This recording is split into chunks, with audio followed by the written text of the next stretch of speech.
زانی عورت کی توبہ کا طریقہ. اگر ایک شادی شدہ عورت سے کئی بار زنا سرزد ہو اور مختلف مردوں کے ساتھ اب وہ توبہ کرنا چاہتی ہے اور اسے بہت شدید ندامت ہے، تو اب وہ کیا کرے؟ کیا اس سے نکاح ختم ہوگا اور اس کی توبہ کے لیے کیا شرط ہوگی؟ زنا بہت بڑا جرم ہے. قرآن میں اللہ نے فرمایا یہ اپنی خواہش پوری کرنے کا بہت برا راستہ، اور کنواری لڑکی کا زنا کرنا بہت بڑا جرم، شادی شدہ کا تو اور بھی بڑا جرم، اور مرد کا زنا کرنا بھی بہت بڑا جرم، عورت کا زنا کرنا اس سے بھی بڑا جرم ہے. تبھی اللہ نے جب زانی کی سزا بیان کی ہے نا، تو عورت کا ذکر پہلے کیا. قرآن ہر چیز میں مرد کو پہلے ذکر کرتا ہے، عورت کا بعد میں. چور کا ہاتھ کاٹنے کی باری آئی تو اللہ نے فرمایا چور مرد کا بھی ہاتھ کاٹو اور چور عورت کا بھی ہاتھ کاٹو. یہاں مرد کا ذکر پہلے، عورت کا بعد میں. لیکن زنا کی جہاں بات آئی، اللہ نے فرمایا زانیۃ والزانی فاجلدوا کل واحد منہما مئۃ جلدہ. زنا کرنے والی عورت کو بھی 100 کوڑے مارو اور مرد کو بھی. تو یہاں عورت کا ذکر پہلے اس لیے کیا کہ عورت میں زنا کی رغبت کم ہوتی ہے اور اس میں حیا بھی ہوتی ہے، اس کے باوجود اس کا زنا کرنا یہ بہت بڑا جرم ہے. مرد کا بھی زنا کرنا بہت بڑا جرم ہے. سزا اللہ نے دونوں کی ایک رکھی ہے، لیکن حقیقت میں یہ فرق ہے ان میں، یعنی عملی طور پر دونوں کی جرم میں فرق ہے. اب سزا اللہ نے ایک کیوں رکھی ہے؟ اللہ کی حکمتیں اللہ بہتر جانتا ہے. تو شادی شدہ عورت اگر زنا کرے تو یہ اتنا بدبودار جرم ہے کہ قرآن کہتا ہے کہ اگر یہ ثابت ہو جائے گواہوں سے اور اقرار سے ایک مخصوص طریقے سے، تو ان کو زمین میں گاڑ کے پتھروں سے ہلاک کر دو. اس لیے بھائی اگر کسی عورت سے بھی یہ جرم ہوا ہے یا مرد سے، تو یہ بہت بڑا جرم ہے، ہلکا نہیں ہے. اب اسلامی حکومت نہیں ہے، لہذا اللہ نے پردہ ڈالا ہوا ہے اگر جرم کے اوپر، تو اب سزا تو جاری نہیں ہوگی رجم والی، اور وہ اپنے اوپر خود سے جا کے جاری کروانا بھی کوئی شریعت میں اچھا کام نہیں ہے. اب یہ ہے کہ چھپ کے گڑ گڑا کے اللہ سے بہت زیادہ توبہ کرے.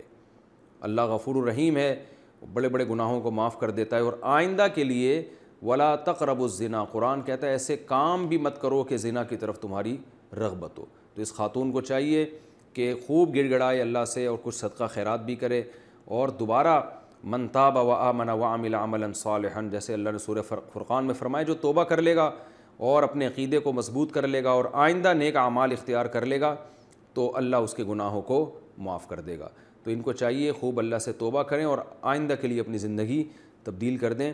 اللہ غفور الرحیم ہے. اور پھر سچی توبہ کرنے کے بعد اس جرم کو بھول جائیں، نہ کسی کے سامنے تذکرہ کریں، نہ خود سوچیں ایسے جیسے کبھی کیا ہی نہیں ہے. ایسے اپنے بارے میں یہ ذہن میں رکھیں کہ جیسے میں نے کبھی یہ کیا ہی نہیں ہے، بار بار اس کو سوچیں نہیں. پھر ناجائز تعلقات میں لیے گئے تحفے کا حکم.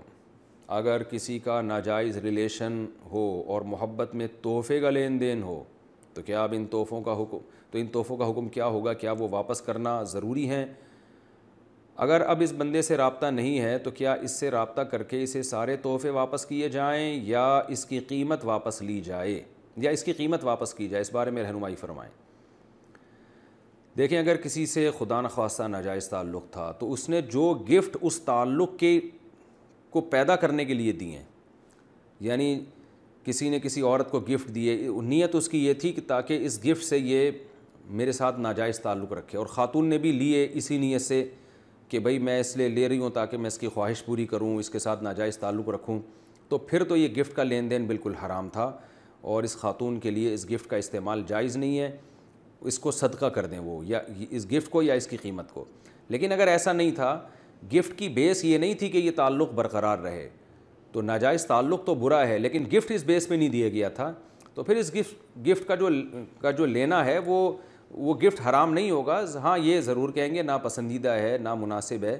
بہتر تو یہی ہے کہ اس کو بھی گفٹ یعنی اس کو بھی صدقہ کر دیا جائے، لیکن اس کا صدقہ کرنا پھر لازم نہیں ہے. البتہ یہ کوئی پاکیزہ اور حلال طیب میں شامل نہیں ہے یہ چیز، کیونکہ نامحرم مرد اور عورت کا کوئی اس طرح کا لین دین جبکہ ان کی نیتیں بھی ٹھیک نہ ہو، یہ بہرحال مکروہ اور ناپسندیدہ ہے، لیکن اس کو حرام نہیں کہیں گے اس صورت میں.